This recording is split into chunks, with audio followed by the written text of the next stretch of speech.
नमस्कार, स्वागत है आप सभी का न्यूज प्लस 21 में। मैं हूं आपके साथ अंजलि। आइए एक नजर डालते हैं दिन के टॉप 10 बुलेटिन पर।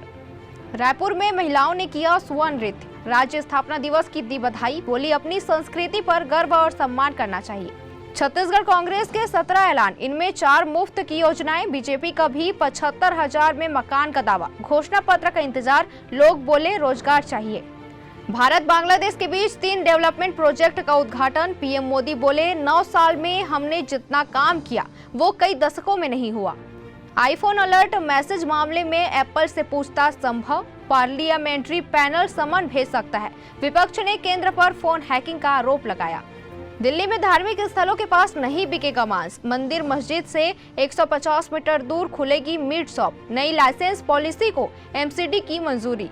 बिना वीजा थाईलैंड जा सकेंगे भारतीय। इकोनॉमी को बूस्ट देने के लिए थाई सरकार का फैसला। इससे 12,000 करोड़ का अतिरिक्त रेवेन्यू मिलेगा। हमास के खात्मे के बाद गाजा में किसका शासन? अरब देशों के साथ अंतरिम सरकार पर चर्चा। अमेरिका बोला इजराइल वहां कब्जा नहीं करेगा।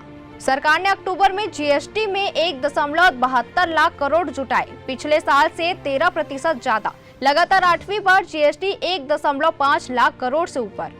दिल्ली मुंबई में मैच में आतिशबाजी नहीं होगी। हवा की खराब क्वालिटी के चलते बीसीसीआई का फैसला। मुंबई में 3 और दिल्ली में 1 मैच बाकी। फंड के लिए सरकार तक पहुंचे, वहां निराशा मिली। परेशान होकर अपने पैसे से फिल्म समांतर बनाई। मिला नेशनल अवार्ड, अब रिलीज होने पर लड़ाई। तो ऐसी तमाम जानकारियों से लगातार अपडेट रहने के लिए देखते रहिए न्यूज प्लस 21, आपके हक की बात।